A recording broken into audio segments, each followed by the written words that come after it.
Welcome to Geo Wars Explained, where every war is not just a story. Disclaimer: this channel provides commentary and analysis on historical and crumps.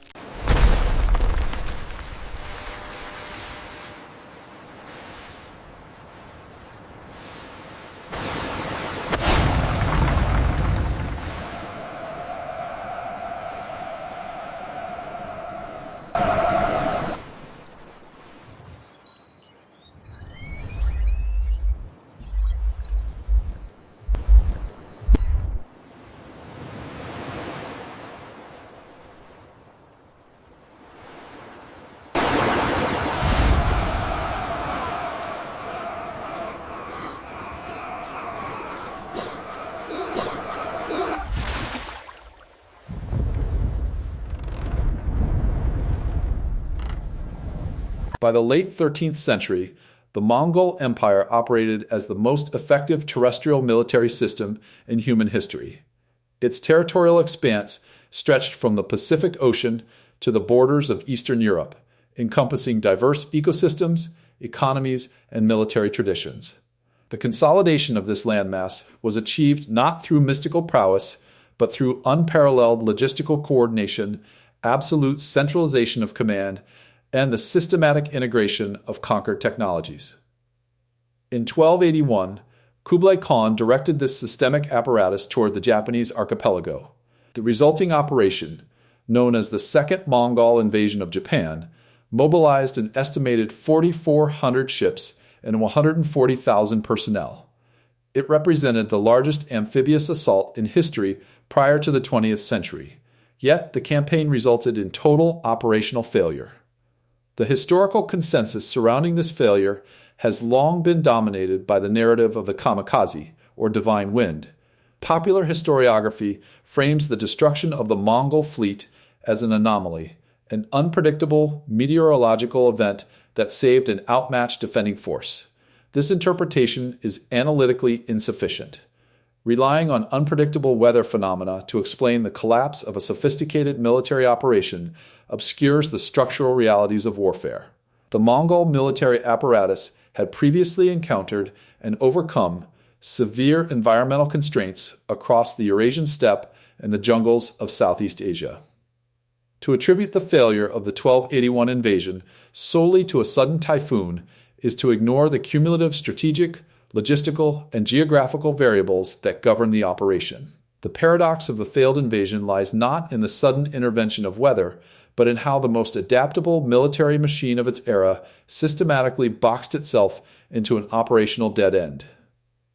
To understand the outcome of 1281, it is necessary to reframe the conflict.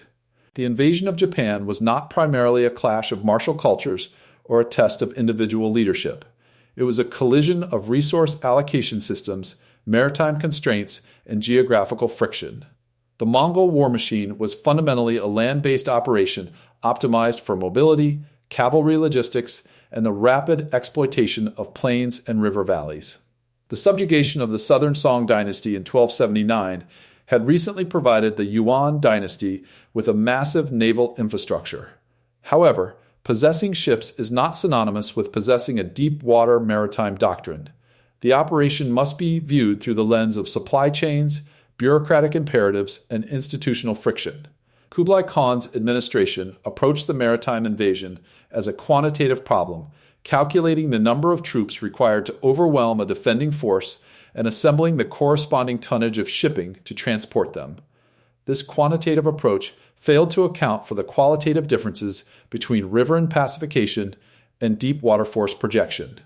The Yuan dynasty's maritime apparatus was essentially an extension of its continental administration. The system treated the ocean as a static land bridge to be crossed, rather than a dynamic, hostile environment requiring specialized engineering, localized meteorological intelligence, and decentralized naval command structures. The failure of 1281 was embedded in the blueprints of the fleet, the provisioning schedules of the armies, and the political economy of the Yuan court long before the first ship departed the continent. Geography constitutes the foundational constraint of any military operation. Between the Korean peninsula and the Japanese island of Kyushu lies the Tsushima Strait merging into the Genkai Sea. This body of water is not merely a distance to be traversed, it is an active, high-energy maritime environment. The crossing spans over 200 kilometers, bisected by the islands of Tsushima and Iki. More importantly, it is governed by the Kuroshio Current, a powerful, warm ocean current that creates complex, localized weather patterns, unpredictable tidal shifts, and significant navigational hazards for 13th century maritime technology. For the Yuan expeditionary forces, this geography imposed an immediate logistical bottleneck. Transporting 140,000 men and thousands of horses required a massive, concentrated fleet. However, the constraints of the Tsushima Strait dictate that a fleet of this size cannot move as a single, cohesive unit. The varying wind patterns and the sheer volume of maritime traffic forced the armada to stretch out over dozens of kilometers, severely degrading command and control. Furthermore, the geography of the approach offered only a limited number of viable landing zones on the northern coast of Kyushu. Hakata Bay was the primary strategic objective, as it provided the only beachhead capable of accommodating a massive amphibious landing while offering access to the interior plains necessary for Mongol cavalry operations. This geographic reality eliminated the element of strategic surprise. The Yuan command was forced into a predictable operational funnel, dictating exactly where and how they must project their power. The necessity of transporting unprecedented numbers of personnel across a hostile strait triggered a cascade of secondary constraints, primarily in the domain of industrial capacity. Following the initial unsuccessful incursion in 1274, Kublai Khan mandated the construction of a new, vastly expanded fleet. The Yuan administration issued quotas to shipyards in recently conquered Korea and southern China. Meeting these quotas within the politically dictated timeline required a severe compromise in engineering standards. Archaeological analysis of shipwrecks in Imari Bay reveals the structural consequences of this industrial strain. A significant portion of the vessels deployed in 1281 were not built for the open ocean. To meet production deadlines, the Yuan administration commandeered and hastily adapted flat-bottomed riverine ships from the Yangtze Basin. These vessels lacked deep keels, making them highly unstable in heavy ocean swells and difficult to maneuver against crosswinds. Furthermore, evidence of standardized rushed construction indicates the use of poorly secured joints and substandard timber. Many ships lacked the V-shaped hulls necessary to cut through open water waves, functioning instead as massive floating barges. This industrial shortcut solved the immediate administrative problem of acquiring sufficient tonnage, but it created a severe operational vulnerability. The structural integrity of the fleet was inherently compromised, mathematically reducing its ability to withstand standard maritime stress, let alone severe weather anomalies. The ships were engineered for volume, not survivability. Structural vulnerabilities in engineering were compounded by the limitations of the Yuan command and control system. The 1281 invasion force was divided into two distinct armadas: the Eastern Route Army, departing from the Korean Peninsula with approximately 40,000 personnel, and the Jiangnan Army, departing from southern China with 100,000 personnel. The strategic directive required these two massive forces to cross hundreds of kilometers of open ocean and synchronize their arrival at a specific rendezvous point near Hirado Island before launching a combined assault on Kyushu. This operational design exceeded the communication technologies of the era. Coordinating the movements of two geographically separated fleets, subject to differing weather conditions, supply constraints, and localized currents, proved impossible. The Eastern Route Army arrived in the vicinity of Japan in late spring, while the larger Jiangnan Army experienced severe delays due to administrative friction, logistical shortfalls, and disease outbreaks at their port of departure. As a result, the Eastern Route Army was forced to initiate limited engagements and await reinforcements. This failure of synchronization meant that the Yuan military could never bring its overwhelming numerical superiority to bear at a single point in time. The bifurcated command structure, designed to manage the enormous scale of the mobilization, inadvertently crippled the operation's tactical momentum, leaving elements of the fleet exposed and stationary in hostile waters while awaiting coordination. While the Yuan military apparatus struggled with its internal constraints, the Japanese Kamakura Shogunate systematically altered the operational environment. Following the 1274 incursion, the shogunate recognized that their traditional modes of combat, highly individualized, ritualistic cavalry engagements, were functionally obsolete against massed infantry formations and explosive projectiles. In response, the Kamakura administration implemented a sweeping structural reorganization of its defensive capabilities. The most critical manifestation of this reorganization was the construction of the Genko Borui, a stone defensive wall stretching approximately 20 kilometers along the coastline of Hakata Bay. This fortification was not designed to completely repel an invasion. Rather, it was a precise engineering solution designed to deny the Yuan forces a functional beachhead. The wall was constructed close to the water's edge, explicitly preventing the enemy from deploying their heavy cavalry or establishing secure logistical hubs on land. Furthermore, the shogunate mandated specialized training for coastal defense, mobilizing smaller, highly maneuverable vessels to conduct asymmetric nocturnal raids against the anchored Yuan fleet. By systematically fortifying the only geographically viable landing zones, the Japanese command effectively neutralized the Yuan's numerical advantage. The defensive architecture transformed an amphibious assault into a static siege, fought on terms dictated entirely by the defending force. By midsummer of 1281, the operational realities had drastically diverged from the strategic plans drafted in the Yuan capital. The Eastern Route Army had suffered casualties and supply depletion while awaiting the Jiangnan Army. The combined forces, finally united but structurally degraded, found their primary landing zones heavily fortified and unassailable. Tactically, the optimal decision would have been an organized withdrawal to preserve the fleet and reassess the geopolitical strategy. However, the political structure of the Yuan dynasty rendered this tactical retreat impossible. Kublai Khan's administration operated under an escalation trap. The legitimacy of the Yuan dynasty, particularly its recent subjugation of the southern Song, rested on the continuous projection of invincible military power. The financial capital expended on the mobilization, the political capital staked on its success, and the need to integrate disparate conquered populations through shared military enterprise meant that returning without victory would trigger severe internal instability. The institutional cost of retreat outweighed the operational risks of remaining.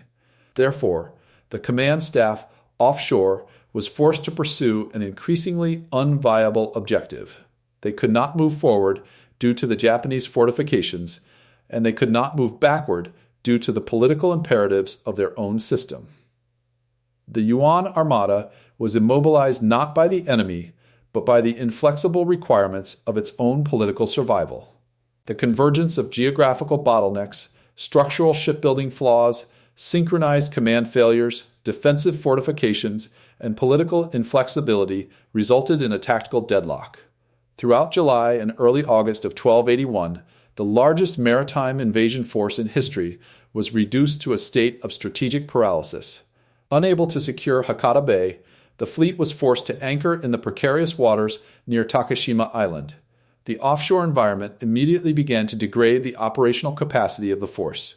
Maintaining a concentrated population of 140,000 personnel on overcrowded, poorly ventilated vessels resulted in rapid supply depletion and the outbreak of waterborne diseases.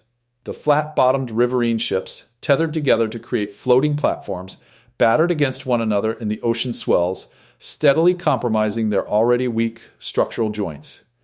The Japanese forces maintained relentless pressure through continuous, localized boarding actions, forcing the Yuan troops to remain in a state of high alert, accelerating exhaustion. The Yuan military machine, designed for rapid maneuver and decisive engagement, was fundamentally incapable of sustaining a static maritime siege. The fleet had transitioned from an invasion force into a floating, deteriorating city trapped between a fortified coastline and the open sea. Every passing day in this configuration geometrically increased the probability of systemic failure. It is within this context of total operational deadlock that the meteorological event of August 1281 must be analyzed. When a massive typhoon struck the Genkai Sea, it did not interrupt a successful invasion, it catalyzed the destruction of an already failing system. The occurrence of a severe cyclonic storm in the Western Pacific during August is not an anomaly, it is a statistical certainty. A functionally sound naval doctrine requires either the capacity to secure deep water anchorages or the structural resilience to weather high-energy storm systems. The Yuan fleet possessed neither. The moment the Yuan forces lashed their flat-bottomed, structurally compromised vessels together in an exposed bay to maintain unit cohesion, the eventual outcome became structurally locked in. When the typhoon made landfall, it encountered a fleet completely devoid of operational flexibility. The riverine ships, lacking deep keels, could not turn into the wind. The massive, interconnected flotillas could not disperse. The hastily constructed hull joints shattered under the mechanical stress of the storm surge. The destruction of the fleet was total, resulting in the loss of tens of thousands of lives and the complete collapse of the expedition. The typhoon was the immediate mechanism of destruction, but the inevitability of that destruction was engineered months earlier in the shipyards of the Yangtze Basin and the bureaucratic planning chambers of the Yuan court. The fleet was placed in an environment where failure was a mathematical certainty the moment the weather inevitably shifted. The failure of the Mongol invasion of Japan in 1281 stands as a definitive case study in the limitations of systemic power projection. The Yuan dynasty possessed overwhelming advantages in personnel, resources, and administrative reach. However, their defeat demonstrates that absolute military mass cannot overcome compounding logistical and environmental constraints if the underlying infrastructure is misaligned with the operational environment.